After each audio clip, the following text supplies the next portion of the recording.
So other than those releases, this week, anything else that you've been playing? Have you had a chance to play anything else? Well, I'm still working my way through Shadow of War. Still, yeah. Which just loving it. Great game still. I'm getting towards the end. It's one of those ones where the end game is, it's a bit of a grind, but I haven't really found it that much at all because the game's so fun. Yeah. It hasn't really been a problem.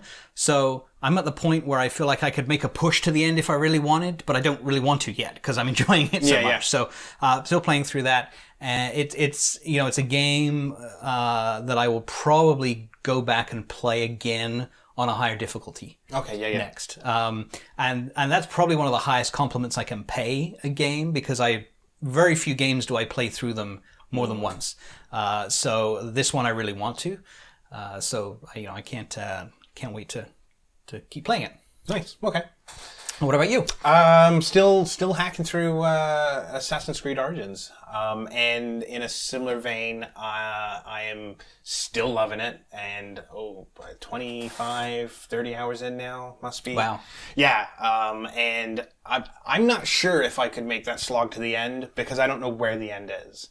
I know I have about 4 main missions left to finish off some assassinations, but I know there's more to it. And I'm expecting more targets to show up after I'm done this round.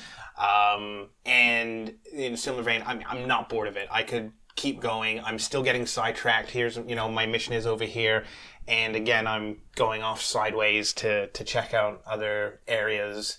I also feel that even though, one of my missions is rated for like level 20 and I'm at level 25, I don't feel like those missions are going to be so easy I need to do it right away. The leveling progression is mainly, it's going to make the difference between am I going to be able to one-shot headshot with a bow and arrow versus is it going to take 2 shots? Right, so I don't feel like I'm overpowered for these missions, which is why I don't mind getting sidetracked on the way to something. So far so great. I've come across some of the naval battles, and the story is very interesting. And what I like about this one is that I'm actually paying attention for once, maybe. But I understand what's going on. I get the story that's in Egypt and the characters, and they haven't shown you. I think I've gone out of the Animus twice. In the 30 hours to play as the future character, which, again, no spoilers, but it's not what you think. Okay. It's cool. So, but yeah, still playing through that. And I think I played maybe 2 games of NBA. I'm right at the playoffs, so I'm trying to get through the playoffs for my NBA 2K18 career.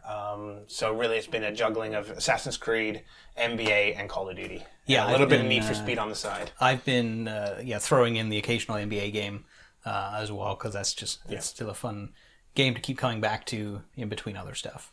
So one other thing that I forgot to mention is that they had some releases on the backwards compatible side for Xbox, going back to the OG Xbox, the original box, with things like KOTOR, Knights of the Old Republic, and my absolute favorite game of that generation is Ninja Gaiden.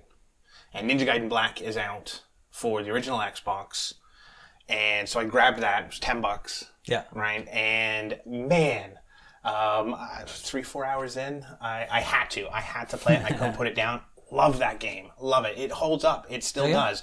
The intro video, maybe not as much, right? You see a lot of jagged edges, but once you get into the gameplay looks better than the cutscenes. Whereas, with the original Xbox, they were interchangeable almost. Okay.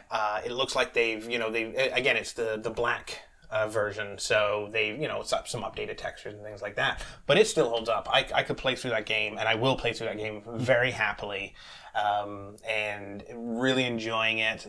The only concern I have is how did we accept that horrible camera control back in the day? It's terrible. Like, if a game came out with this kind of camera now, it'd be blasted. Like, it's awful, but the game's just so fun. Like, you gotta just stick with it. You know what I mean? I'm actually really tempted by Knights of the Old Republic because I never actually played that one. I must admit, it's a classic, but I've never played it. Do it. I'm really considering that for $10. And again, it looks, from the screenshots and the stuff I've seen, it holds up pretty well because on the Xbox One it's able to do extra anti-aliasing and it doesn't look as bad as you think it would for being that old. And I think that's probably what they did with Ninja Gaiden, because again, it looks shockingly good for a 10-year-old title. Yeah, I might give that one a try. You really should. Yep.